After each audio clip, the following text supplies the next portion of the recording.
Hello, everyone. I am Dr. Marty Ross, and this is another Conversations with Marty Ross MD. This is a webinar about Lyme disease, and you get to create the webinar with your questions. The way that you can do that is over here on the bottom of the screen, over here on the right-hand side of the screen. There is a chat box. You can use that to write questions to me. The thing I ask with the chat box is that when you write your question, hit enter only one time, and that's when your whole question is complete. Each time that you hit the enter key, it actually sends a separate question to me, which can get to be hard to follow if you break that question into multiple parts. Okay, so please try to only hit the enter key one time. For those of you that are new here, welcome. And for those of you that are back here again, I see some familiar names on my screen where I see who's attending this. I see familiar names, and so it's good to have you back as well too.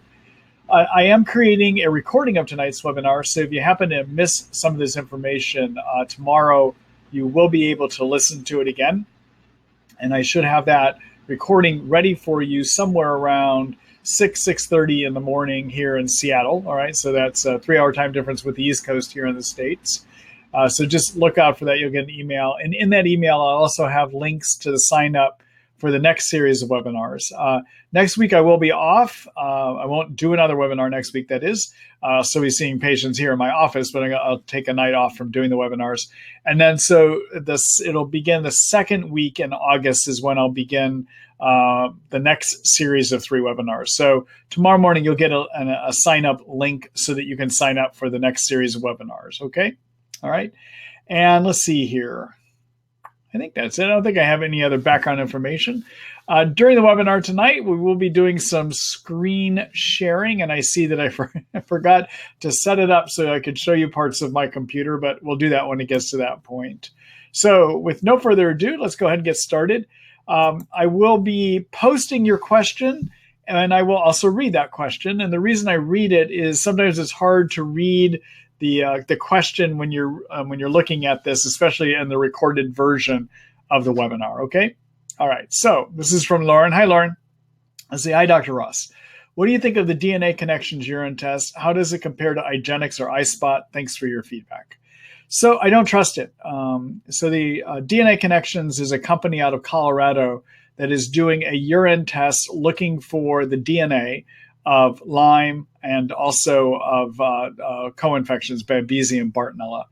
The trouble I'm having with the lab is I have people coming in, there's providers that I work with down in Oregon that have been using this test quite a bit. So I get, when people are referred to me to get my opinion, or they decide to come see me to get my opinion, they're coming in with this test. And frankly, I just don't see how it corresponds with what I'm seeing in my patients. So for instance, they are testing positive for Bartonella and have no symptoms of Bartonella, or they're testing positive for Babesia and have no symptoms of Babesia. And so I called the lab up and I asked their PhD if they had ever done something called verification studies, where you go out and you look to see, does your test really do what you say it's supposed to do? All right. So you find known cases, people that have Bartonella, that you've proven they have Bartonella through other ways. And then you see, can your test actually detect it? Actually, it's called a validation study, not verification, a validation study. And here's the difficult thing. They've never done any validation studies. They've never gone out and actually done the testing to see, is their test valid? Does it really do what they say it does? Okay. So yeah, in theory, their technique should work, but that doesn't mean the test does. So for instance, IGeneX, when with their Western blot, they at one time were given samples of blood from the Centers for Disease Control, of which they were, CDC knew which ones they sent had Lyme and which ones didn't have Lyme, okay? And they were asked to find it. And what they found is that their test technique has the ability to find Lyme with the Western blot about 85% of the time. So it was validated, okay? They know their test can do what it's supposed to do. And just so by comparison, that compares with a CDC-approved Western blot method that is used by all other labs that will only find it 65% of the time. So the validation studies, even on the CDC FDA-approved test kit for doing Lyme disease that most doctors do, only works 65% of the time. Okay, so that is an example where a company went out and validated that their test actually does what it's supposed to do. All right. There's another lab called Advanced Laboratory Services that does a Lyme disease blood culture. They commissioned a study of 47 people. It's still a small study where they looked to see, does their test find Lyme in people known to have Lyme? And that study showed that it might find Lyme about 95% of the time. Now, I think there's some problems with that study. I think it's a little bit of a high estimate, but at least they took the steps to prove their test works. All right. So, and then even iSpot did a study where they looked to see, does their test find Lyme? And their study showed it works about 85% of the time. So the only thing I ask DNA Connections to do is do your legwork, prove that your test does what it's supposed to do. So anyhow, I don't trust the test. It doesn't correspond with what I see clinically in my patients, and so I don't recommend doing it. All right? All right. Thanks for that question, Lauren. All right. Let's see here. Hello, Fiona. Let's see. Dr. Ross, thank you for doing this. You're welcome. I developed Lyme in September 6th of 2016, so coming up to 1 year. I started first round of doxy in December, then another 2 rounds, only doxy. After this and 9 months of supplements, recovered 100% after megadoses of IV glutathione, but didn't take herbal antibiotics at all. Recently, I think, Fiona, there's a second part to your question here. Let me see if I can find it.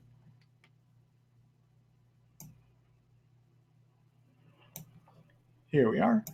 Recently had a small relapse, did too much, so old fatigue, weakness, cut back, then vision blurry and seeing double, but none of my Lyme brain fog. Ophthalmologist found nothing wrong.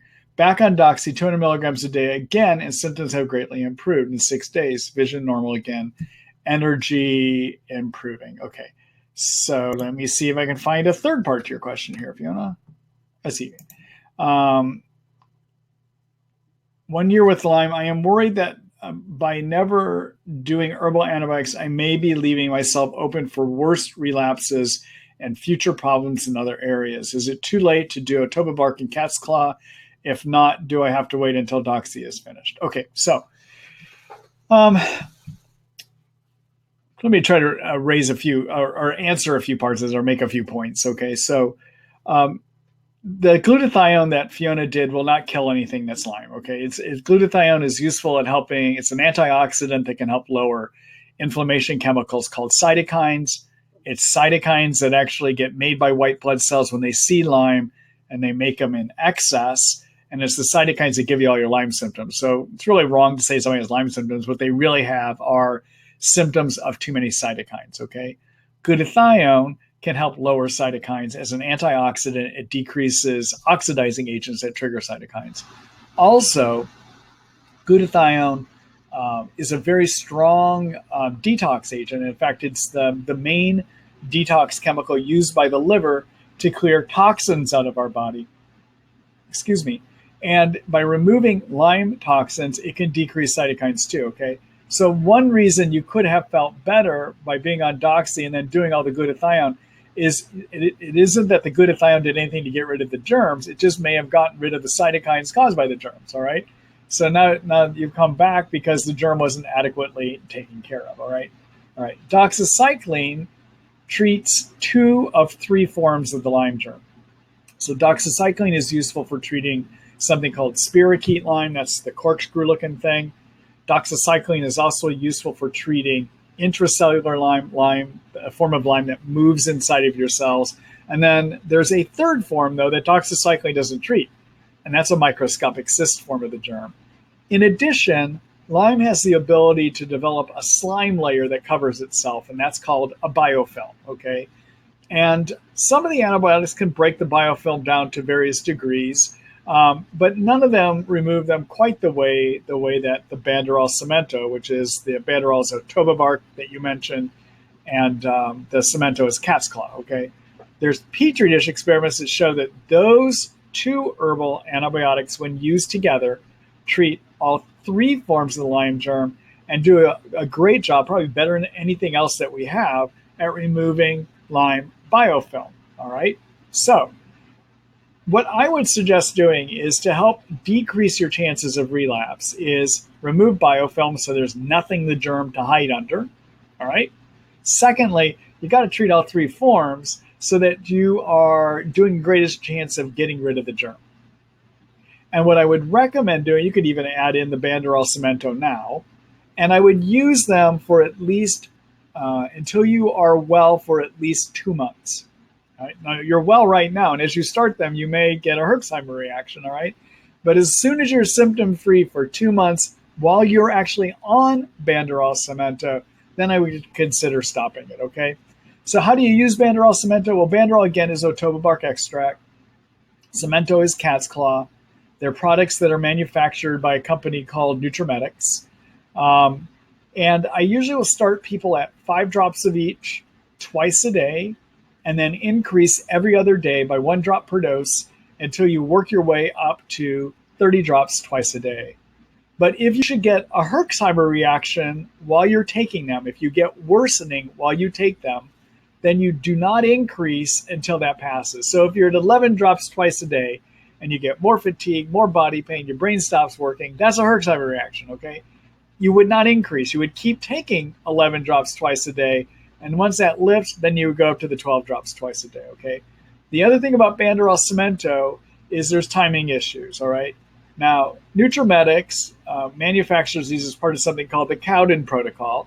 And Cowden, Dr. Cowden, suggests that you take these herbs 15 minutes apart from each other and you let them stand in water for 15 minutes. Basically, it becomes a complicated pain in the rear end to actually take these herbs if you follow Cowden's way, okay?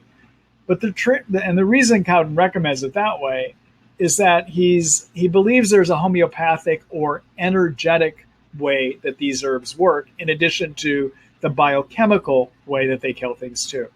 The reality is, I have never seen any difference by separating them or taking them together or letting them sit in water for 15 minutes first, all right? So what I tell people to do is you can either squirt them both directly in your mouth at the same time or put them in water, mix them together, and then drink right away. You don't have to let it sit in water for 15 minutes first, okay? The only timing issue with Banderol Cemento is you don't want to take them with food. You can take them with other meds and supplements, but do not take them with food. That decreases the absorption of them, okay? So what I usually tell my patients to do is do not take them beginning 30 minutes before you eat, and then you can take them again if it's been at least 2 hours after you eat, okay? So that's the timing on it, okay? And then finally, I respect these herbs, okay? I have given, when I first started working with Banderol Cemento 6 years ago, based on some Petri dish experiments that came out, I used to start people at 10 drops twice a day. And I had a guy that I started it on that had not had a herxheimer reaction on any of his antibiotics in over 1.5 years, okay? We put him on Banderol Cemento, and he had the worst herxheimer reaction I have ever seen, and that was at 10 drops twice a day. So be careful. I respect these. These are herbs, but they can still be pretty powerful herbs, okay? All right?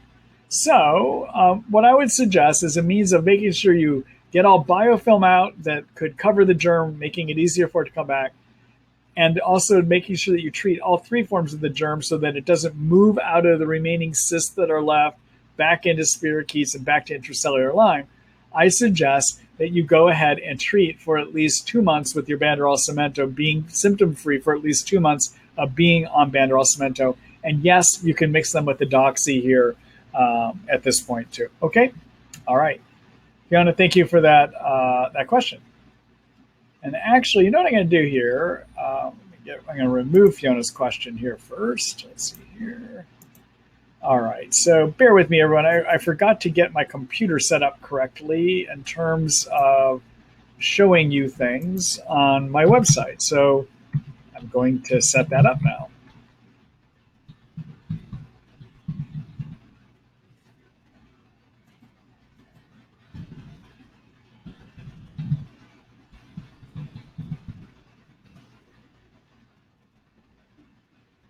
Okay, let's see here. So let me come back here. All right, so what I want to do, I'm going to just do a quick screen share because I want to show you where you can find some of this information too.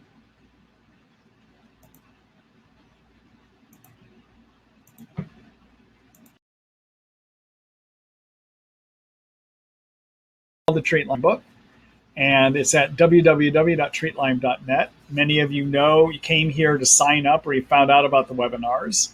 That's through this tab up here, the Lyme Q&A webinar. All right, but there's also my whole book. Okay, and essentially, this website is an online book. And to navigate the book, you would want to look under chapters where you can find how I've organized things, or you could search a topic. Okay, so in terms of Banderol Cemento, where you could find the article that I've written about them, is look in this one called Anti-Germs. Okay, and here I talk about various things you can do for Lyme. But in here is an article on Otoba bark extract and cat's claws tinctures. And this is where I review the main research that's been done on this by Eva Choppy. And I tell you how to go ahead and take them. Okay, so this is where you would find it. Okay, now I just want to let everyone know for a limited time, I actually have taken the paywall down here on this site, so you can read my information without having to do the subscription for it too. Okay, that's a limited time. I don't know how long that's going to last. I've been having some problems with my paywall, and so I just decided to pull it down, and while I try to figure out how I'm going to fix it. All right, so let me go back here.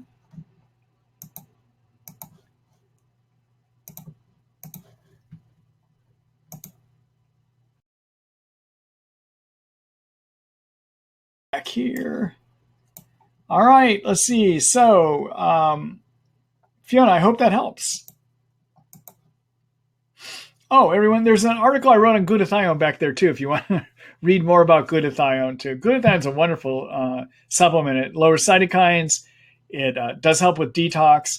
It actually fixes cell damage. And even if you get like liver inflammation, it's a great thing to help with liver inflammation as well too. Okay. All right, so let's see here. Hello, Colleen. Let's see. How can you tell what's a herx and what is the normal symptoms? I'm reading herxing too much can damage your tissues. What's the difference between what you're supposed to tolerate and what is considered too much or damaging? Those are good questions, and they're not ones with simple answers. Well, one part, the how much is not a simple answer, or too much is not a simple answer to that one. But the first part of the question, so what's a herx? Okay, so let's talk about what it is first, and then how do you know if you're herxing? All right. So as I mentioned earlier tonight, when your immune system sees Lyme, white blood cells make a group of chemicals called cytokines to help get rid of the germ. Cytokines are good and bad. On the good side, cytokines cause more white blood cells to be made. They draw those white blood cells to where the infection is, and they help the white blood cells work better. Okay, that's all good, all right? But in Lyme, often the immune system doesn't do a good job. In some people, not everyone, some people, I think their immune system can get rid of Lyme or at least keep it under control. But in some of us, that doesn't happen that way, all right? And so what happens if the immune system's having a hard time getting rid of Lyme and can't get rid of Lyme, it's going to keep trying harder and harder. And what it does is it just keeps pumping out cytokines. And eventually it makes too many cytokines. And too many cytokines give you what we call Lyme symptoms, okay? So too many cytokines give you brain fog. They make you hurt. They disturb how your hormonal systems work. They give you adrenal fatigue, therefore. They make your thyroid not work correctly. They may interfere with your sex hormones. They can make your muscles ache, your joints ache, make your brain not work correctly, give you fatigue. I mean, I can keep going. The list of what we call Lyme symptoms, the majority of those are actually excess cytokine symptoms, okay? All right, so you feel bad in Lyme because you have too many cytokines, all right? Then what happens with a herxheimer reaction is, as a result of killing germs, suddenly you get a bunch of extra dead bug parts that get seen by the immune system. And the immune system reacts against each one of those dead bug parts like it's another germ, all right? So it suddenly makes more cytokines. So what a herxheimer reaction is a cytokine surge from having killing of the germ, okay? So typically, a herxheimer reaction is going to occur after you start antibiotics, or after you increase the dose of antibiotics, or after you change to a new antibiotic, okay? So herxheimer reactions happen in proximity near the changing of antibiotics, all right? Now, also be aware that Lyme, separate from changing your antibiotics, has a mind of its own where suddenly you just get worse all of a sudden, because that's how Lyme operates. You will get, Lyme is one of these illnesses where you can feel good, then you get bad, then you feel good and you get bad. That kind of worsening is not a herx. It's only a herx if you recently changed your antibiotics, okay? So the normal worsening is not technically a herx reaction. Herx reactions occur by killing germs, by changing your antibiotics, basically, okay? That's what a herx is, all right? So what's too much? I mean, yes, I do agree. I think we have to be careful not to herx too strongly, because when you make too many cytokines, they actually can suppress the immune system. I mean, they're supposed to help turn it on, but actually in excess, they suppress the immune system, okay? And secondly, sometimes all those toxins that get released too by killing too aggressively can damage tissues. How do you know it's too much? It's really hard to say. Some of it is very subjective, okay? Meaning, if I look at someone, they're telling me how bad they're doing, and they've literally been so clobbered they can't get out of bed, that probably is too much. But it's a relative term, and I don't have a solid good answer for you on that one. But you got to be careful not to overdo it. I'll just say that in general, okay? I know that's not the greatest response to that, okay? Now, fortunately, there's some great things you can do for herxheimer reactions, okay? And so I've got a whole article I've written about that. I'll be glad to show it to you here in a second. But the main thing I like to do for herxes is, number one, prevent them. And one way to prevent them is to lower cytokines. And the way you can lower cytokines, my favorite herb is something called curcumin. Curcumin is a component of turmeric. You take it as a 500 milligram pill 3 times a day. The product I like for that is a product made by Thorne called Mariva 500, okay? The reason I like the Thorne product is it's curcumin that is microscopically wrapped in fat. And when you microscopically wrap curcumin in fat, increases its absorption. Now, I recommend everyone be on curcumin throughout their Lyme treatment. And if you get a herx, then double the dose. Go up to 1,000 milligrams 3 times a day, okay? Second thing I like to do for herxes is get on glutathione. Glutathione is a wonderful antioxidant that will help clear toxins out that also trigger the cytokines. Those toxins get made in excess amounts or released in excess amounts as you're killing Lyme germs, okay? So you want to lower them by pulling them out. And the glutathione helps the liver to get rid of those, okay? And then secondly, glutathione is a strong antioxidant that tells white blood cells, basically blocks oxidizing agents that are telling white blood cells to make cytokines. Glutathione lowers those oxidizing agents, all right? So if somebody's herxing badly, I will also, in addition to doubling my curcumin dose, I will add in glutathione. All right. There's a number of other herbs you can use too. Let me show you an article that you can look at later to read more about the ways of treating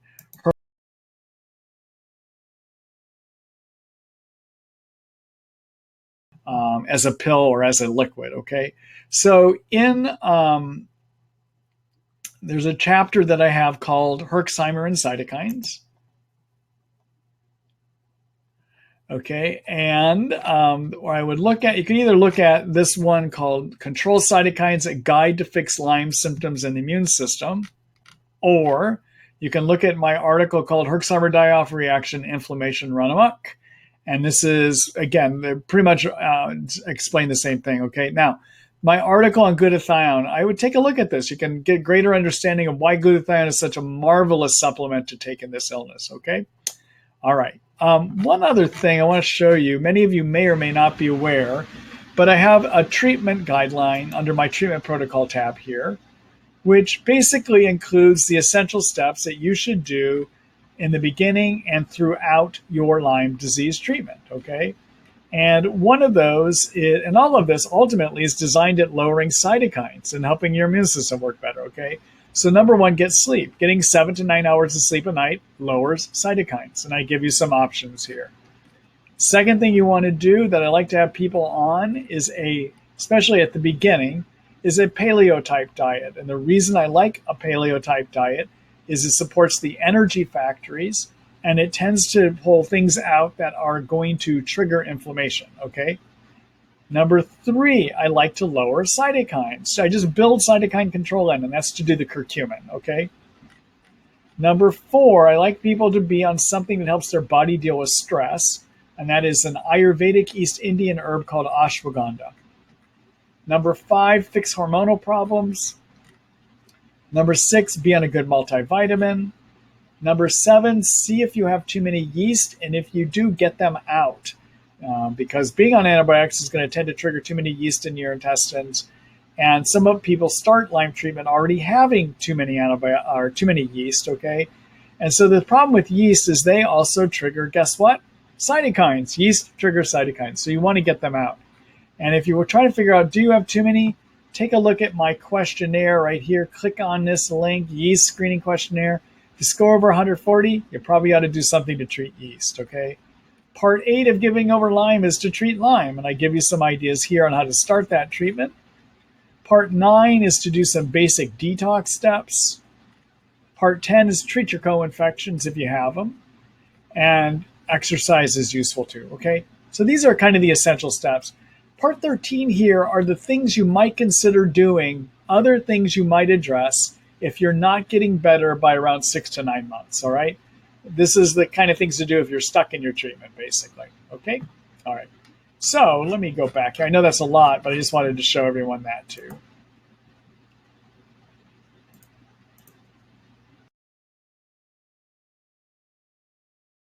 Thanks for that question.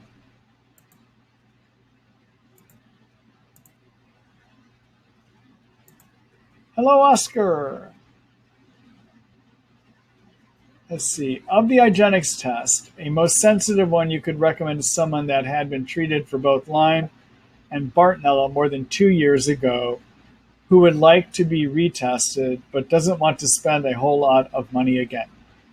So the problem is, Oscar, is generally, so when you treat Lyme, and if you've had it in you for a year or more, I don't think you ever get rid of it.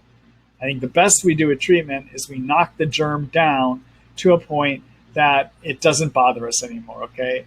Which means if we go and do a Western blot test for Lyme, or if we go do an eye spot test for Lyme, or if we do a blood culture for Lyme, or if we do a DNA PCR test for Lyme, they should still be positive, probably, because the germ is still in us, all right? Those tests don't tell us whether Lyme got more active and the immune system suddenly is not able to take control of it the way that it used to, all right? So again, I know this may sound kind of confusing, but when you get over Lyme, if you've had it in you for a year or more, it is still in you. Therefore, the testing, once positive, if you go back and retest, doesn't tell you if the germ got active again. It just says you have Lyme in you, which we already knew because you were treated for Lyme at one time. So my recommendation is don't go and redo the Lyme testing, okay? Secondly, the Bartonella babesia testing we have look at antibody levels. And again, once they're positive for IgG antibodies, they're going to remain positive. So guess, even if the germ is gone, they're going to still stay positive. So there is not a good test we can do to see if the germ is become active again. All right, now, so when trying to decide if somebody's sick again, the best way is to try to make a clinical determination of that. That's my opinion on that, okay? Now, in terms of Lyme, there are actually 2 tests that might give us some insight, but they don't prove it. One is to look at a type of white blood cell called a CD57. It is a type of white blood cell that is low about 80% of the time that Lyme is active. Okay, so you can take a look at that. If it's low, it might suggest Lyme is active. Doesn't prove it, but might suggest it. The other thing that could be done for Lyme is to measure something called a complement 4A. Complements are a type of protein system that the immune system uses to fight infections that work a little different than antibodies do, okay? It's kind of a complex area. I'm not going to turn this into a talk about complements, but just realize they're another kind of protein that is made by the immune system, all right? And there's this one type called complement 4A. Excuse me, everyone. I'm trying to untie my shoe. It's gotten real tight here all of a sudden. Anyhow, there's a type of complement called complement 4A that can become very elevated if you have mold toxicity and slightly elevated if you have increased Lyme activity, okay? So you can check that too. And I sometimes will use those just to give me some clues, but they don't prove it, okay? The best way to really determine if you're having relapse is to look at, do you have a lot of your symptoms of your Lyme back, or do you have a lot of symptoms of your Bartonella back? And that's one part, okay, which means you might have Lyme and you might have Bartonella. Second thing, and this is a trick I've learned along the way, keep in mind that what looks like relapses often is something triggering cytokines, okay, which could be Lyme or your Bartonella, or it could be that you got too many yeast in your intestines, okay? So in fact, what I find in my experience is that about 80% of the time that somebody is quote unquote relapsing, when I start asking them questions about whether they might have yeast, they might have sugar cravings, or they might have intestinal gasiness or bloating, or they might have increased pimples or acne, which can occur when you have too many yeast in your intestines. In other words, I start asking them about whether they have symptoms that look like yeast. Gasiness and bloating, sugar craving, vaginal itching, vaginal discharge if you're a woman, sometimes difficulty swallowing, sometimes getting sores in your mouth, or even acne. Those are kinds of things that suggest that yeast is active, okay? You don't have to have all of them, just some of them, all right? And if it sounds like it could be yeast, I will treat for yeast. Keep in mind, yeast trigger cytokines, okay? So the number one non-Lyme reason for a relapse is not Lyme, it's yeast. In fact, 80% of the time, in my experience, if somebody has done well with the Lyme treatment, then they start doing worse, it is yeast, okay? So keep that one in mind, okay? All right, so let me give you some more information you can look at about yeast here. I'm going to do a quick screen share.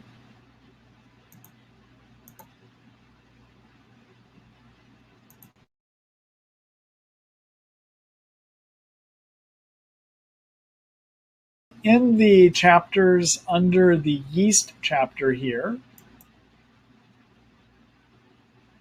I have an article called Kills Yeast, a Brief Guide, which gives you various ideas, natural and prescription, that you can use to kill yeast. Also in here is an article about how you diagnose yeast. Okay, so it's called A Silent Problem. Do you have yeast? How do you figure out if you have yeast? Okay, and this is, again, too many yeast in your intestines. All right, okay, let me go back here.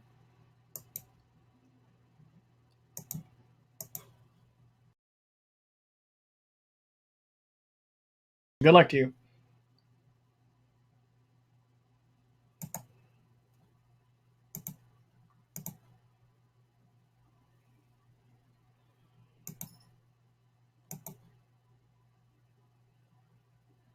All right. Hello, Jen. Let's see. Have you seen any positive results using stevia in your practice? So what Jen's referring to is stevia is a plant that has a sweetener or a sweet taste to it. Okay. It's also got a pretty strong aftertaste too, but it can be used as a sugar substitute. It is not sugar. Okay. And there's been some research that's been done by a researcher named Eva Choppy. Her last name is spelled S-A-P-I. She's a PhD, and she's running one of the, I guess I would call it one of the most novel Lyme disease research labs in the country right now. It's out in New Haven, Connecticut. And they're doing a lot of bench in the laboratory science experiments. Okay, so petri dish experiments, right? And she's done some experiments that show that using stevia can help break down biofilms. In addition, she's done some experiments about a year ago, I think it was, that we're looking at what to do for something called persister Lyme. So persister Lyme, let me talk about that real quick. So persister Lyme is a concept that's kind of been coming up now for the last year or two. And it is a form of a spirochete and a form of a cyst that basically goes into hibernation, slows its metabolism way down, and starts ignoring antibiotics. But there's experiments that show if you wake that germ up, it starts growing again, it will start to respond to the antibiotics, okay? So one way that people have proposed dealing with persisters is to do pulsing of your antibiotics, either short pulsing, like 4 days on, 3 days off, or long pulsing, like 2 months on, 1 month off, okay? There's all kinds of ways that people experiment with that, right? But there's also people that have been investigating for things we can have people take that will actually treat persisters without starting and stopping. And one of those is Eva Choppy. And so she knows that stevia can remove biofilm. So she was starting to wonder maybe it can help treat persister cells too. So she did an experiment, and what she was able to show in that experiment is that Lyme or stevia on petri dishes will remove 45% of biofilm, which is something separate from persisters. And in addition, it can treat persister cells. It can decrease those, okay? So these are petri dish experiments. Now, in my practice, I have tried using stevia, but I don't find it that effective. And I think what the problem is that Eva Choppy is doing her experiments on a petri dish where she can dump all kinds of stevia on top of these germs. For us to get stevia to our germs and to the biofilms, it has to get absorbed through our gut, and it has to get into the blood and then transported around. And I suspect we don't know the right dose to take, or maybe it just doesn't get absorbed well enough. And then we don't have any experiments about that. So, but the reality is, I have been disappointed in what I have seen happen with oral stevia. There's an occasional patient of mine that will try it, they get some positive results. When they get really positive results, they're usually taking like whopping big doses of the stuff, though. And that can be even mean like 3 dropperfuls twice a day, for instance. I'm not advocating doing that, okay? But so I've been disappointed. I'm not using it, actually. All right. Thanks for that question, Jen.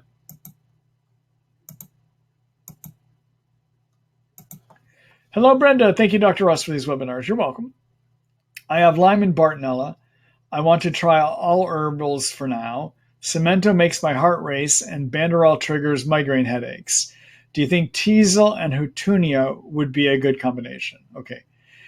So Teasel root is a great herb for Lyme that can sometimes work on its own. Banderol cemento, by comparison, I find that those two herbs, when they will work about 85 to 90% of the time. Okay, that's just based on clinical experience. I don't have any experiments that show that, but based on clinical experience, that's what I see. Okay, all right, and then the Teasel, based on clinical experience, I think it helps about 70-ish% of the time. Okay, and again, that's just based on my clinical experience. All right, so yeah, it could work.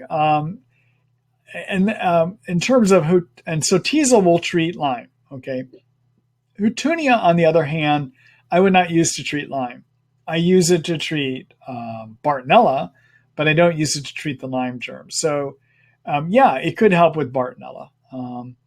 So, yeah, you could give it a try. I would start low and slow so that you can see if you're going to be able to tolerate it. By low, I mean probably no more than 5 drops twice a day of each. And then I would work up to 30 drops twice a day. Okay? All right. Good luck to you, Brenda.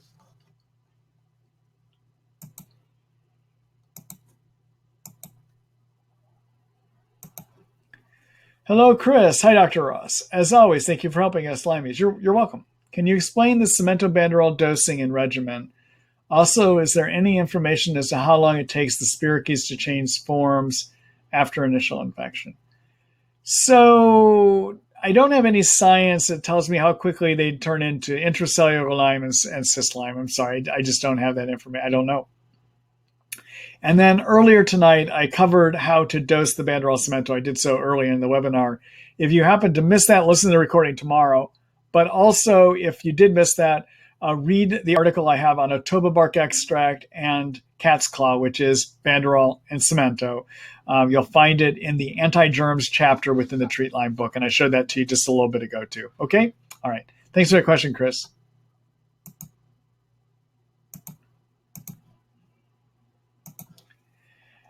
Hello, Kate. Hold on here just a minute.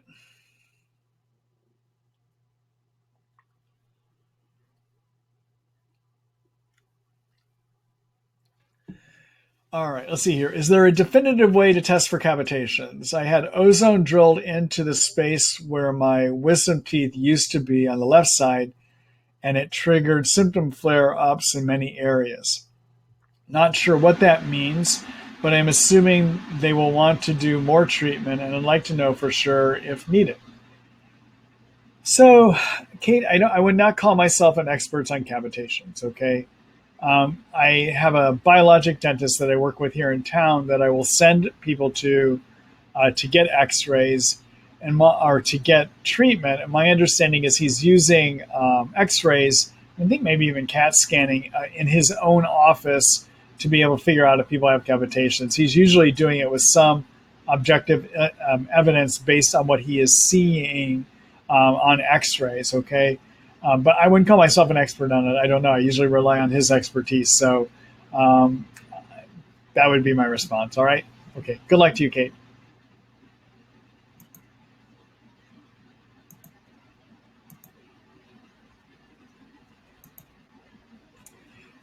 Hello, Sue Ann. Let's see. Good evening, Dr. Ross. Is it okay to take BLT at the same time as Cemento and Banderol? Thanks for your advice. It's interesting. So BLT, everyone, is a complex made by Research Nutritionals that is designed to treat both Bartonella and Lyme, and has some stimulants in it for the immune system. Okay. I have to just quit. Bear with me. I'm going to go. Actually, we'll do this all at the same time. Let's go look and see what the ingredients are in it real quickly. I have to look and see the ingredients. I think it may be okay to add them together. I never have, but I think it would be, because I think there's different things in the BLT than are in Banderol and Cemento. So let me do a quick screen share here so we can look at these all at the same time.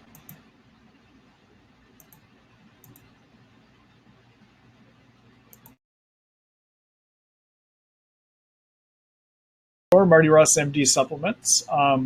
If you're wanting to know what kind of curcumin I recommend, or what's a good brand for glutathione, or etc., come here. This is where I have collected together a number of supplements for my own patients, and it's based on my review of companies that offer quality products.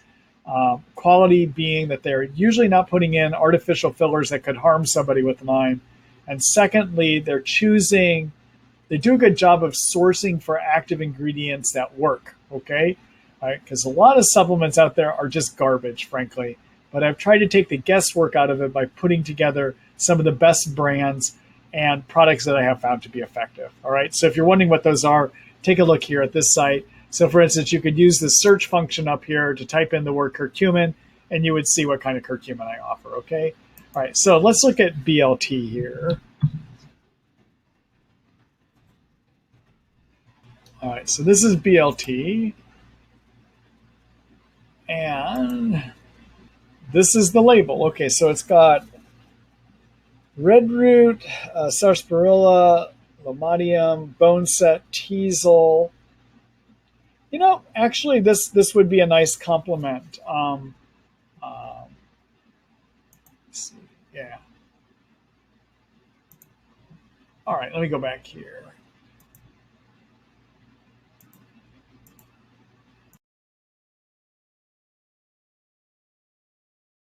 Of that, the red root and bone set would be good for Bartonella.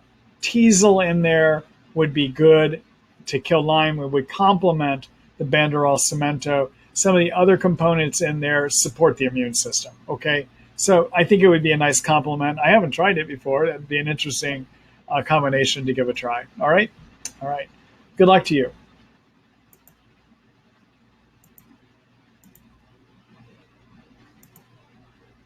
Hello, Jackie. Let's see. Hi, Marty. I have had hip and lower back pain now for 3 years and can't seem to shift it.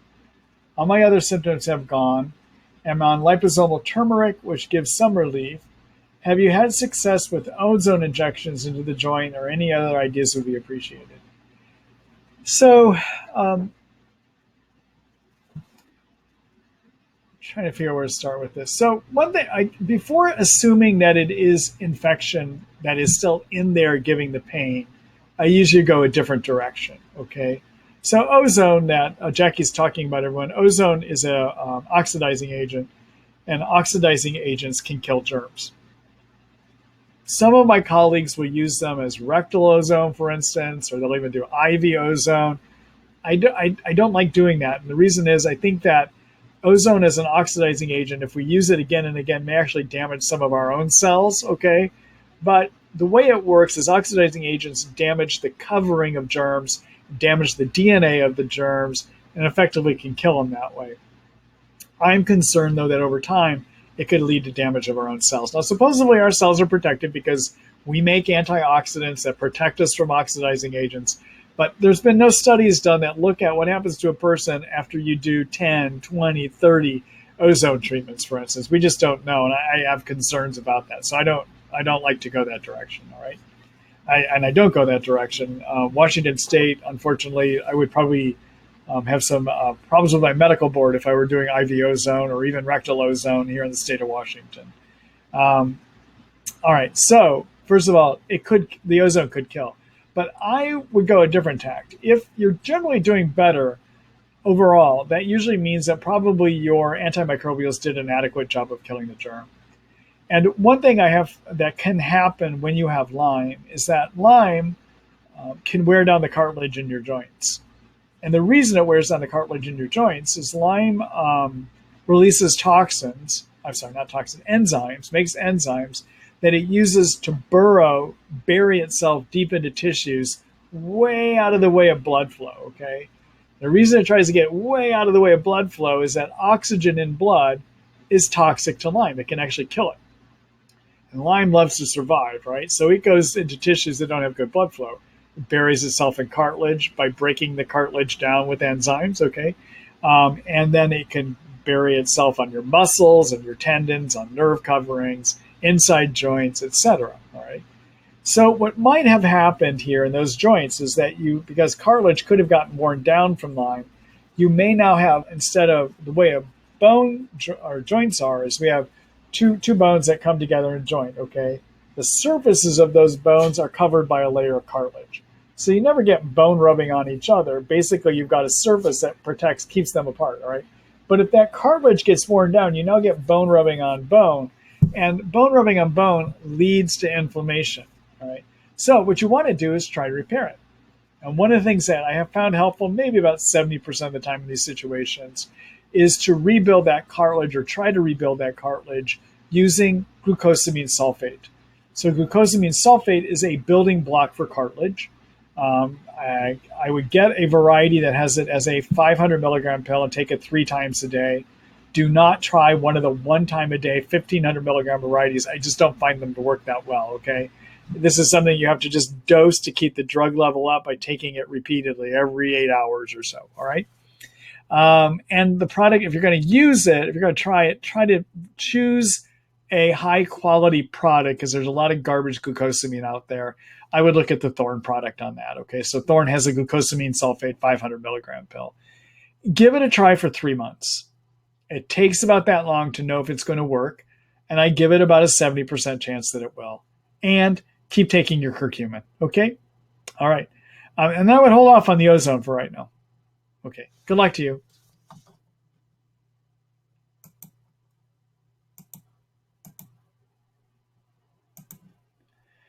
Hello, Will. Let's see. Can you comment on the effectiveness of biomagnetism as a treatment option? So magnets are create electromagnetic fields, okay? And it is possible that they can kill germs. And that's the best I can say about it, all right? I haven't found great long-term results from doing them. I know that there's some colleagues of mine, for instance, here that do a lot of magnets with their patients, but I don't find the results to hold. They may get some temporary help, but I don't find they give long-term help. That's what my observation is, okay? All right. Thanks for that question, Will.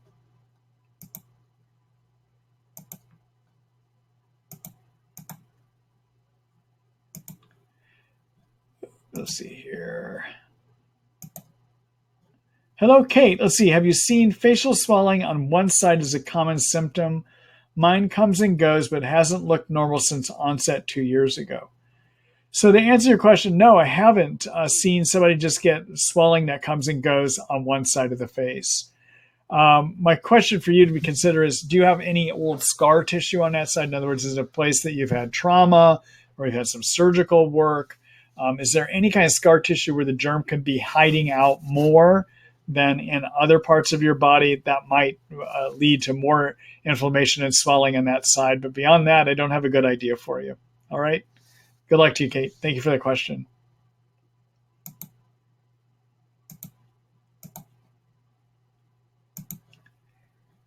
Hello, Catherine. Are Wi-Fi and EMS bad for us? What's their effect on bacteria, viruses, parasites, etc.?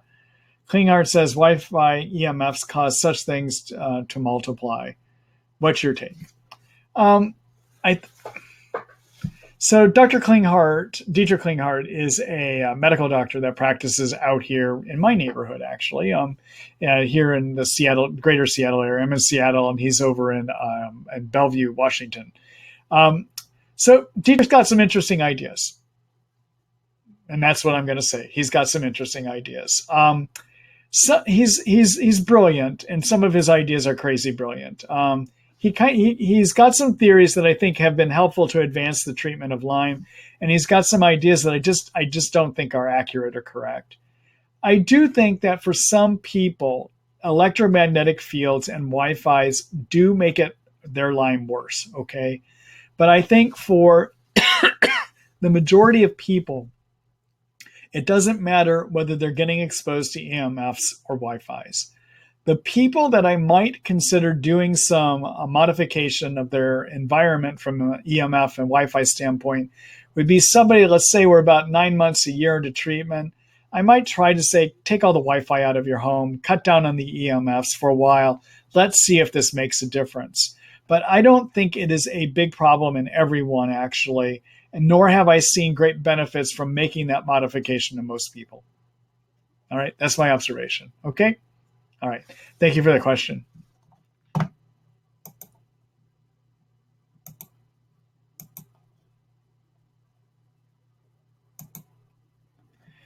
Hello, Joanne. Let's see. Does monolaurin treat Lyme? I am not aware that it does. Monolaurin's got better science behind the fact that it is an antiviral. And so maybe if you have Lyme in you and it led to viruses that cohabitate with you getting active, maybe it could help by getting those viruses knocked down. But I'm not aware of it having any science that says it actually is good against treating Lyme. Okay? All right. Let me make a comment about the viruses I was talking about. So I know a lot of my colleagues will test all their patients to see if they have viruses in them when they first start treating them. And those common viruses are something called human herpes virus type 6. There's another human herpes virus type 8. Those are respiratory viruses, okay? Common respiratory viruses. There is something called cytomegalovirus. There's the Epstein-Barr virus. There's something called parvovirus B19. These are viruses that are found in healthy people. And so if we were to pull 100 healthy people off the street and do studies, we'd find evidence in maybe about 10 or 15% that they have elevated antibodies against one or more of those viruses. All right. These are in healthy people. All right. So these viruses cohabitate even in healthy people, and our immune systems do a great job keeping them under control. Now, just finding that you have elevated antibodies does not prove that those viruses have become active. But it is possible that when you have Lyme, as a result of immune suppression triggered by Lyme, that the immune system loses its ability to keep those viruses under control, and they might become part of the problem. My approach to viruses is to not even look for them to begin with, because I know they're found even in healthy people, okay? But the other thing is, even if they have gone active, we don't have a good test that proves they've gone. Well, there's one test we can do. I'll tell you about that in a minute. Measuring antibody levels does not tell you whether they've gone active. All that it tells you is the immune system is trying to keep them under control. All right. Some of my colleagues use the theory that if you have very, very high antibodies, that means they're active. But the science on that is actually quite limited, okay? So there isn't a proof by doing antibody levels. One way to know if your viruses might have gotten active is to measure an enzyme made by viruses called nagalase. And it's considered experimental, but there's a lab in New Jersey called Health Diagnostics that has a nagalase test. So nagalase is an enzyme made by the coats of viruses. And what it does is it deactivates a chemical called GCMAF. GCMAF is a chemical that turns on a type of white blood cell called macrophages. All right, so it deactivates the chemical that's supposed to turn on the white blood cell that's supposed to fight viruses. All right, so viruses are pretty tricky. All right, they make a chemical that deactivates the chemical that's going to turn on macrophage white blood cells to fight them. Okay. So if you have very elevated nagalase, that means you're probably not keeping your germs under control. They've gotten active, all right? So I tend to look at nagalase levels to help me understand if there might be too many viruses, right? But I wouldn't even begin looking for viruses until we're about 6 to 9 months into treatment. And the reason is that even if they're active, what I have found is if you do things to get Lyme under control and to support the immune system by following my successful treatment recipe, which treats Lyme, which knocks cytokines down so your immune system does better to actually start working better, okay? Which gets sleep, so you start working, your immune system starts working better, okay? Do things to turn on your immune system naturally, and you probably never need to do anything directly after viruses at all, okay? So if somebody actually takes monolaurin at the beginning of treatment, it may be that it is knocking down viruses that have gotten active, but I think that you don't need to do that because just getting the immune system to work better by treating Lyme will do the same thing, okay? So that's the monolaurin link. All right. Thank you for that question, Joanne.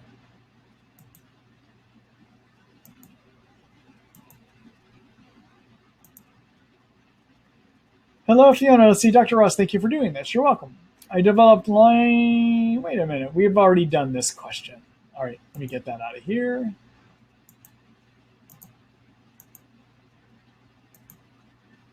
Hi, Sharon. Let's see. Have you ever had anyone develop chemical sensitivities? I can't even drink water. Any suggestions? What if are you too sick to take glutathione? I have Lyme at least 12 years, MTHFR dysfunction, SIRS, Bartonella. So, Sharon, yeah, I have a number of people that have become multiple chemical sensitive. They even have developed EMF sensitivities, like that first question. The chemical sensitivities, so there is something we're starting to understand a little bit more in the world of Lyme disease, or that is part of Lyme disease, and it's something called mast cell activation syndrome, which may pertain to some of the reason people are chemically sensitive or start having sensitivities to all kinds of things as their Lyme is in them and even as we treat it, all right? So what mast cells are a type of immune cell that historically we have thought is only being involved when people have allergies. And inside mast cells are where histamines are made. And I'm sure you're aware of the fact when people have allergies, they take antihistamines, okay? Because mast cells, when pollens or things we're allergic to land on a mast cell, they release histamines. Histamines give you the runny nose, etc., okay? All right. Now, we're starting to understand, though, that mast cells also treat infection, and that they make lots of cytokines, all right? So what can start happening in some people that have chronic infection is their mast cells get turned on in dealing with the chronic infection, which inadvertently makes them more powerful or sensitive to releasing their histamines, and we start becoming sensitive to all kinds of stuff, all right? So part of what could be happening with you is mast cell activation syndrome. Now, there's a variety of other things that might be happening too. And it's rather than suggesting and conjecturing what could be going on, given the complexities that this kind of a situation has, because it's different in everyone when you get this sensitive, I'm going to suggest that you set up a consult with me, okay? There's a way to visit with me online where I can ask you more direct questions so I can help tease out more specifically what is going on and what I might suggest for you, all right? And to do that, let me just show you how you go about doing that.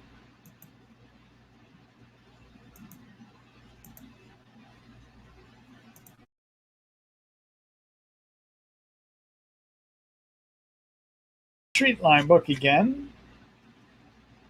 And so this is my navigation menu up here on top. Take a look at this one called Online Consult. Okay, and then you want to read the full contents of this page. All right, all the way down here, the how it works, the disclaimer, and the requirements, okay?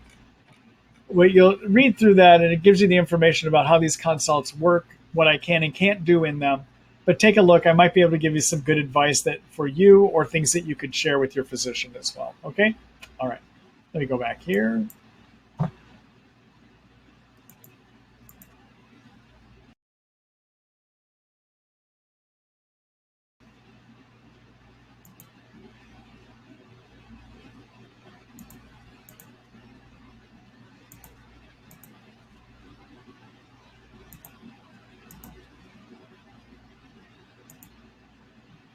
Hello, Catherine. Hold on here just a minute.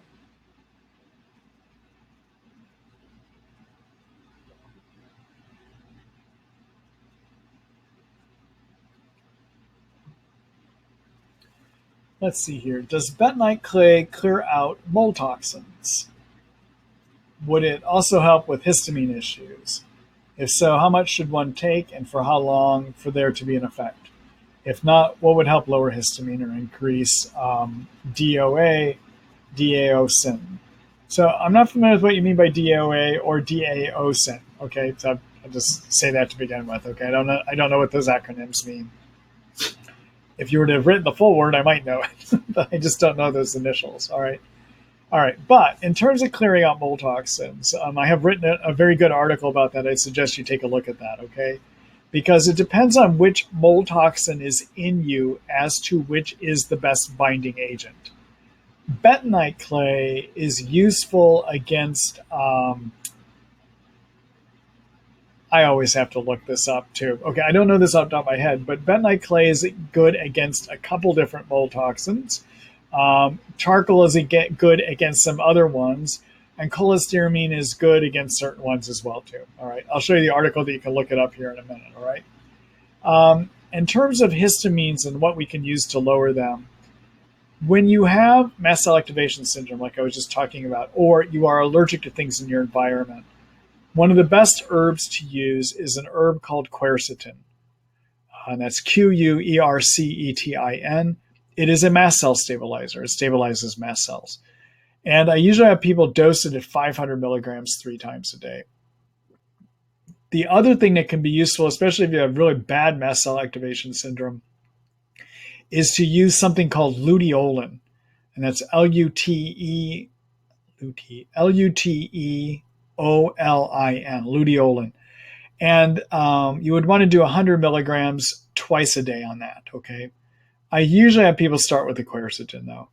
Keep in mind when you have mold issues, there's 2 things you could have. One is 25% of all people exposed to mold toxins cannot clear the toxins out, which means 75% of us do clear the mold toxins out, okay? So just getting exposed to mold toxins does not mean that's causing the problem, because 75% of us can get the mold toxins out. To see if you're one of the 25% who can't get mold toxins out, I usually suggest that people do a urine screening test by real-time labs that measures the 4 kinds of mold toxins that would be in you if you can't get them out. Unfortunately, it's an expensive test, it's $795.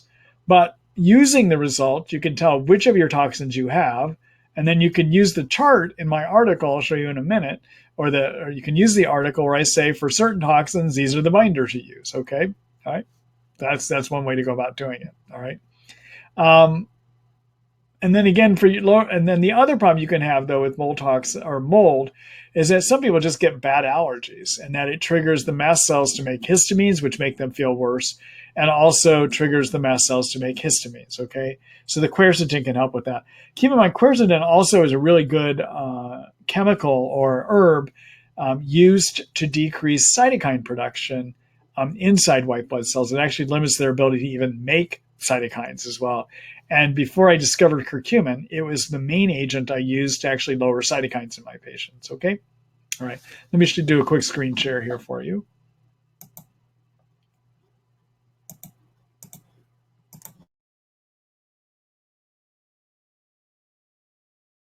I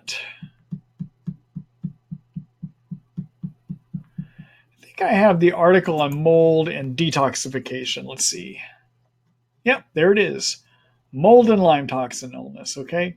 So in here, just click on it. You'll see I describe the various things you can use to pull those toxins out and which one you would want to do depending on which toxins are in you, okay? All right. Let me go back here.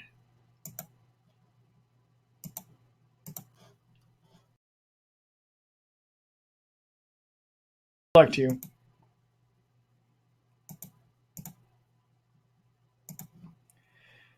Hello, Linda. Hi, Dr. Ross. My question has to do with dental issues. I have been having problems with 3 teeth. 2 of them are old at root canals. It looks like extraction is inevitable. What do you think about dental issues and titanium versus zirconium? Thank you. So if you've got teeth that are gone bad, that does create the potential of having pockets where you can get infection and Lyme can eventually grow, okay? So I actually tend to be a person that does support doing tooth extractions rather than trying to do root canals for that reason. I don't have any science behind it though. Okay. And whether zirconium or titanium is a better way to go, I don't have an opinion. Um, I should look into it, but I just don't have an opinion. I don't know. All right. Sorry about that. Okay, Linda. Thank you for that question.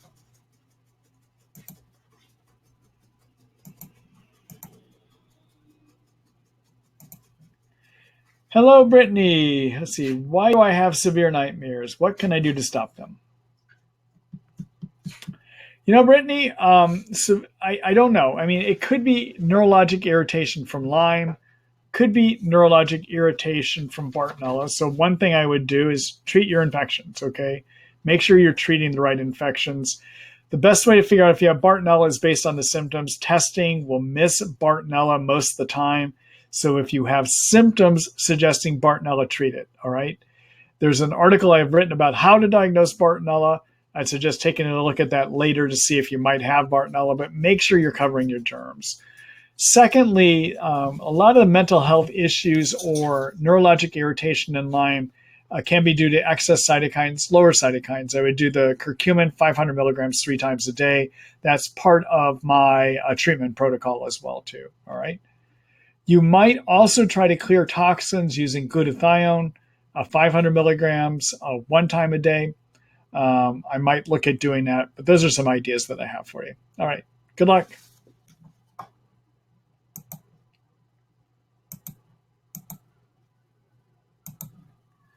Hello, Barbara. Let's see. Hi, Dr. Ross. I started your tier 1 treatment for BART. Should I also be taking Baluchi, serapeptase, and MCBFM? I don't think you need to do the Baluchi, the serapeptase, and the MCBFM. All right. So Baluchi is an enzyme called lumbar kinase. Some practitioners will use lumbar kinase and the other enzyme, serapeptase, to break down biofilm. It's my opinion that biofilm is not a big component to Bartonella, so I don't think you need to necessarily address them. MCBFM1 is a supplement made by Beyond Balance to help boost the immune system to help fight Bartonella. I don't find it that useful. I think other components that I recommend within my treatment protocol, the successful treatment recipe, boost the immune system better. And that is getting sleep, lowering cytokines, boost the immune system, getting sleep, boost the immune system, correcting hormonal problems, boost the immune system, getting yeast out, boost the immune system. Follow those steps in my successful treatment recipe, and I think you'll do better than you do with the MCBFM. All right? All right. Thank you for that question. Good luck to you, Barbara.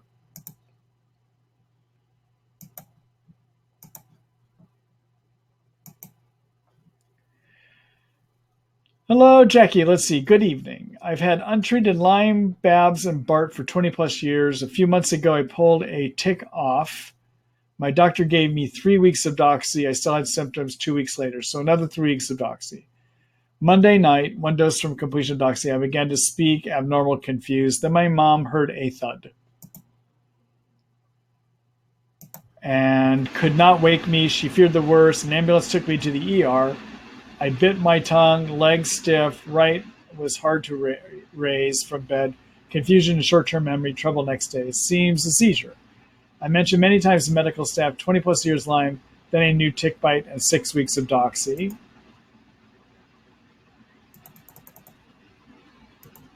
Pushed for the hospital to release me after 2 nights. In my write-up, they mentioned painkillers I used as needed, not in over 10 days, along with supplements like lithium orotate. Lyme disease nor 6 weeks of doxy not even mentioned, though I told them how to get a copy of my IGeneX test. I am let's see if I can find that in parts. I am very upset. I feel hospital in New Jersey disregards Lyme.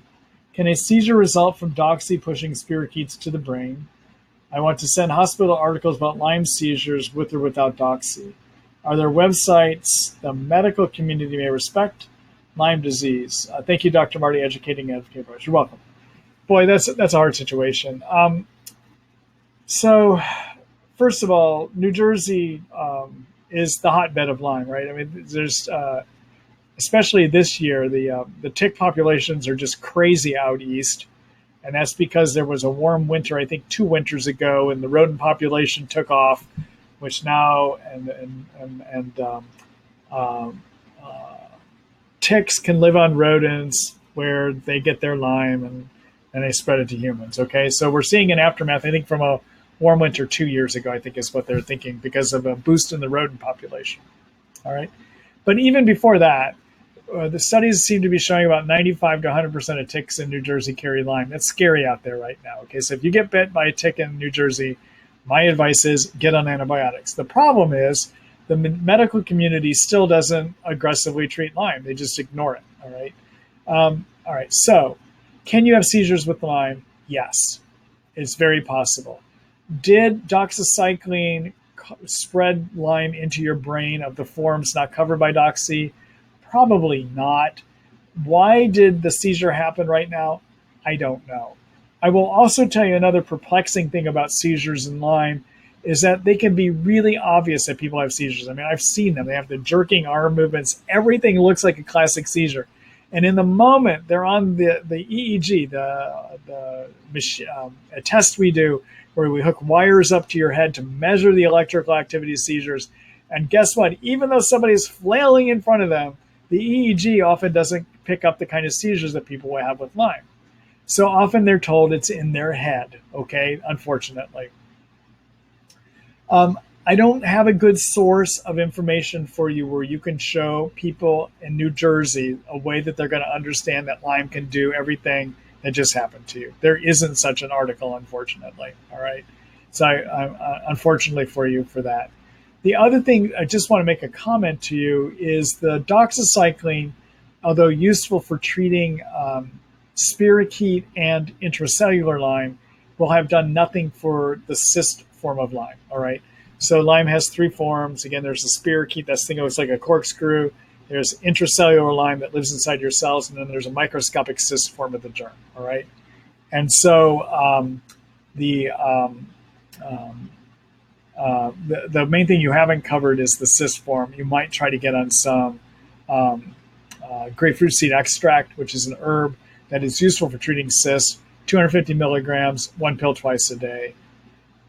You need more treatment. The problem is, I don't know if you're going to find a doctor in the conventional world that's going to help you out there. If you're still having symptoms, and also if you got worse while on doxy, it is possible, especially with seizures, that maybe Bartonella is part of the picture here, and doxy by itself would not be enough to get rid of Bartonella. If you need some help looking at what might be going on, I'd be glad to do that for you in the form of one of my one-to-one consults. I showed everyone a way to look for that earlier tonight. You go to my website, thetreatlyme.net, and look at the online consult tab on the top. Click on that, gives you all the information, but I'd be glad to break this down a little bit more for you. Okay? All right. Good luck to you, Jackie.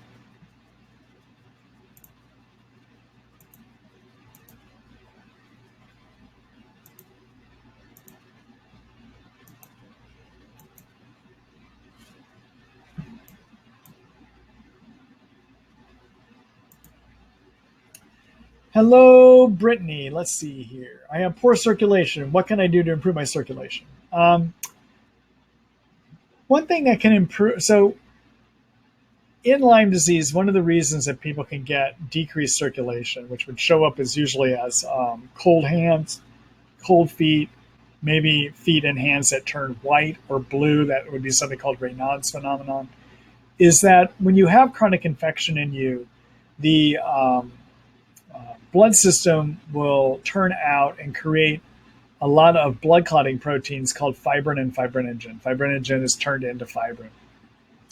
And those blood clotting proteins actually can thicken your blood up, making it harder for the blood to flow in the very narrow and small blood vessels, okay? And so one thing you can do to help decrease that stickiness is to be on an enzyme. And the enzyme I like for that is something called lumbrokinase. Lumbrokinase is actually a group of enzymes that come from the skin of earthworms, but they break down blood clotting protein, all right? They also can break down biofilm.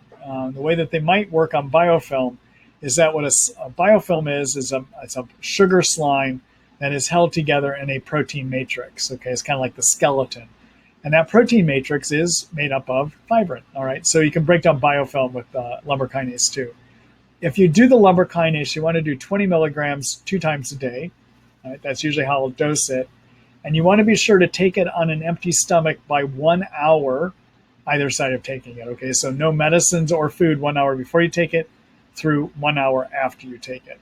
Right, that would be something you might consider trying, Brittany. Okay, all right. Good luck to you. Thank you for that question.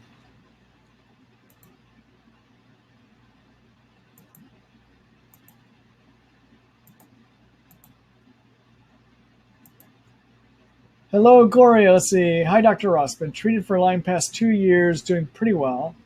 Husband recently passed away, creating much stress. I'm sorry to hear that. That definitely can be a stressful time, and it can actually suppress the immune system, unfortunately. Main symptoms of vertigo has returned, depression and anxiety. Wondering if this is cytokines from stress. Should I increase our curcumin, or have a, or I've been encouraged to investigate medicinal cannabis. Sorry, hit enter button too soon. You're all right. Thank you for trying not to hit the enter button too soon, Gloria. Gloria, I'm sorry to hear about your husband. So one of the things that I mentioned earlier tonight is that the number one reason that I see people go into relapse, what looks like relapse, is too many yeast. Okay. So I would make sure you don't have too many yeast. And the ways that you can look at that is just see if you have symptoms that suggest that. All right. So worsening could indicate too many yeast, because too many yeast trigger cytokines to be made. They also trigger toxins. They release toxins that can be neurotoxins. The one that they make is something called gliotoxin, which is a neurotoxin. Okay. All right. So it could be yeast. So how would you know it's yeast? Well, are you having more sugar cravings? That's one thing to consider. Are you having any vaginal itching, vaginal discharge, any increase in intestinal gasiness or bloating? Have you developed trouble swallowing? So if you sometimes we get yeast up in our food pipe, which makes it hard to swallow. Things feel like they catch from yeast in our food pipe. Okay, so if that's happening to you, that could also be a sign that you've got too many yeast. And then finally, yeast seems to make it easier to get oral lesions, oral sores, and there's the toxins that get released from yeast interact with the skin in some people, leading to pimples and acne. All right, so if you have any of those symptoms, that could mean it's yeast. Treat your yeast. Okay, and I showed you earlier an article about that. Okay. Yeah, lowering cytokines could help too. Cannabis might help, but I would have you take a look and see, do you have too many yeast? Okay. All right. Good luck to you, Gloria.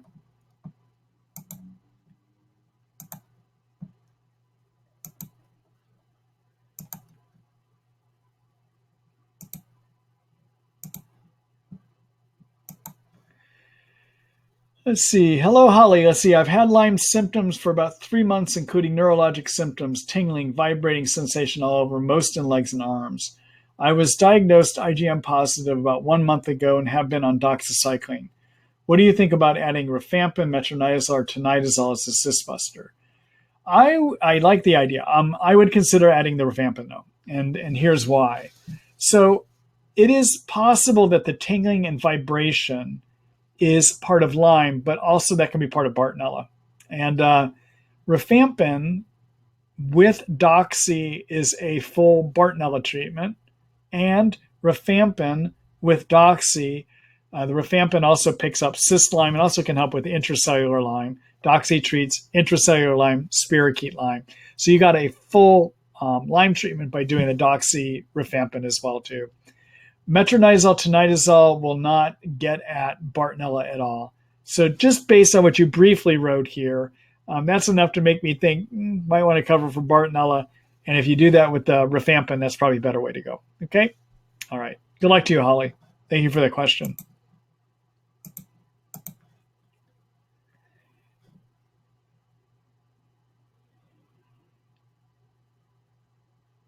Let's see. Get rid of that. I'm just trying to erase some repeat questions that I had here. There we are.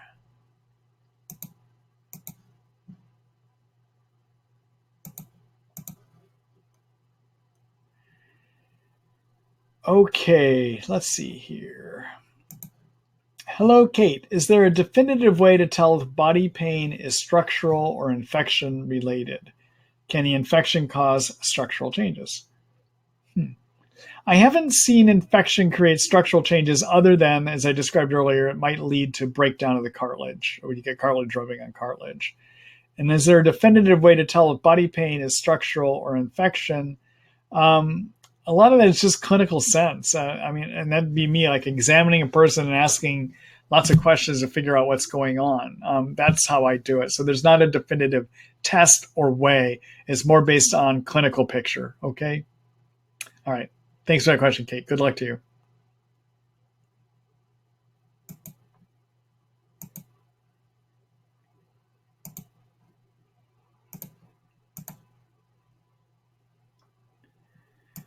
Hello, Barbara C. I just started your tier 1 treatment for BART with rifampin and the zithromycin. Should I use... Oh, we already did that earlier, or a version of that earlier.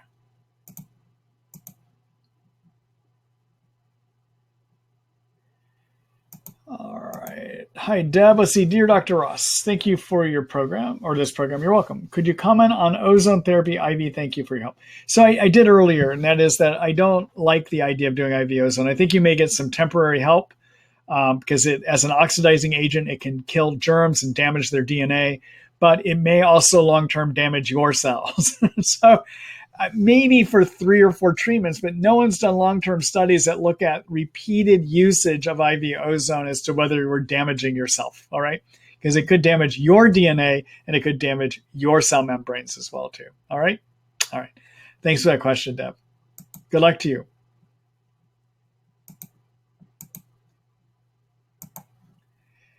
Hello, Lee. Let's see. Is there any way we can print your book? I prefer paper old-fashioned, I guess. I don't have a way to print the whole book. The best you can do is print each article as you're in them. That's the best I have at this point. Okay? All right. Thank you, Lee. I'm not adverse to looking at the idea, though. I'm kind of at an impasse of where to go with that website right now. Many of you may notice I haven't updated articles for a while. And they're all still current. Don't get me wrong. Everything is still current, but I haven't been creating new ones. I maintain that website myself, and I'm a physician maintaining my own website. But I've developed some problems with it, and I probably need to actually hire somebody to help me manage it. And I've just kind of been at an impasse going forward with that. And I'm trying, now that I've hit that point, I'm trying to decide where I'm going to go with the website, as to whether I'm going to refashion it with the paywall that's in there right now. Do I want to turn it into a publication that I print? I'm trying to consider all of those options right now. So stay tuned. I hope to have some responses on that within the next month or two. All right? Okay. Thank you. Hello, Jenny. Thanks for your webinars. How do you feel about treating the spouse of a Lyme disease patient? My husband has lower back pain after lifting heavy logs. The MRI showed herniated disc. I put him on Cemento and Banderol, 30 drops twice a day, but he stopped them after 4 months because he had no herxheimer or migrating pain. Or here's the second part of that question, everyone. Migrating pain. Should he continue to take the herbs? All right, so keep in mind, not all pain is Lyme, okay? So if he's got a herniated disc in the air, that could be causing pain in that area. It's probably a herniated disc, all right? We have to be careful with Lyme disease not to put our Lyme blinders on and see everything is Lyme, because there's other stuff that happens out there, even to people with Lyme, all right? So half my job with my patients is to make sure I'm treating the right thing. Is it Lyme or is it something else, all right? So based on what you're saying, I wonder if your husband has a slip disc giving him pain, all right? There's another part here. Migrating pain, should he continue to take the herb? So even migrating pain could be Lyme, may not be Lyme. So the one thing that, just an overall comment, when it comes to spouses having Lyme, I do think that there is the possibility of sexual transmission. We do not have good studies to tell us what the actual percentage is. We do have studies that say it is in vaginal fluid and it is in the male ejaculate.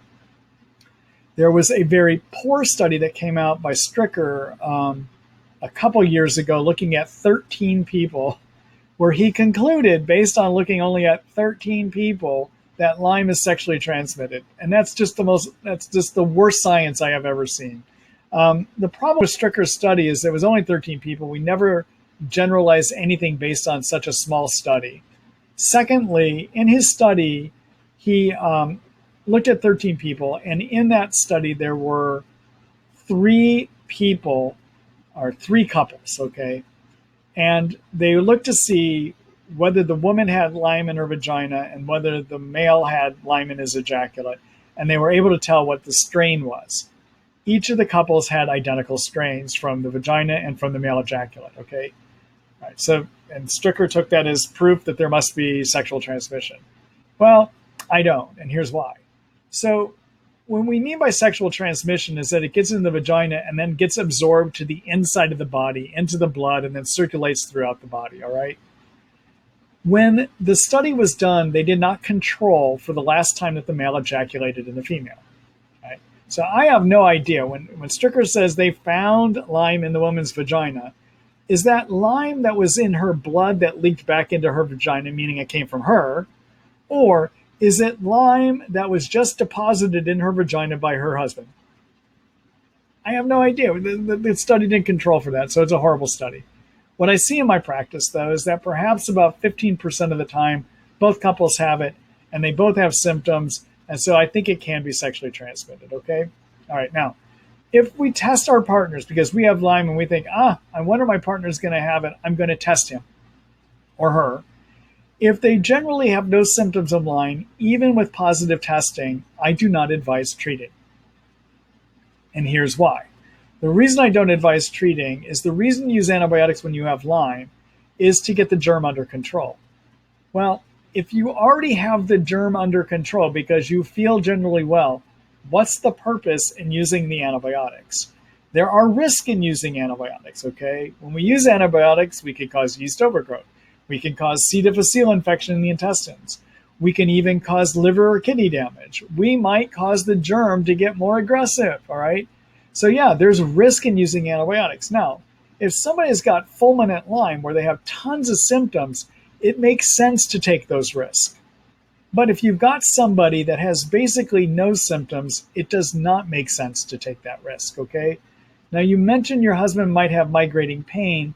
I would need to know more where that pain is relative to where his slip disc is. Because sometimes slip disc might give migrating pain down the distribution of the nerve where that disc is hitting, okay? So I can't answer that second part to the question there, all right? But those are just my comments on spouses and that have Lyme and sexual transmission, whether to treat, whether to not, is and how often is it transmitted, okay? All right. Good luck to you, Jenny, and thank you for that question. And good luck to your husband, too. All right, everyone, that is it for me tonight. I've got 2 Basenjis that are sitting here that are looking at me saying, it's time for a walk. And I honor my Basenjis. I'm going to have to get them out of here soon. So yeah, I actually bring my 2 dogs to work with me. They actually visit with patients with me. So, but that's only if a patient wants them in the room. Otherwise, they're sitting in their kennel. But I do need to give them some attention. I need to give myself some attention too. So anyhow, I'm going to call it quits for tonight. Tomorrow morning, you will get an email from me around 6 or 6:30 in the morning. I've got to take some time earlier this evening or later this evening to do some edits to the recording here, and then we'll get that out to you tomorrow morning. Also, tomorrow morning, again, look for a sign up for the next webinar, okay? Yeah, so I enjoyed visiting with you all tonight. Enjoy the next 2 weeks, and we will see you then, okay? Good night, everyone.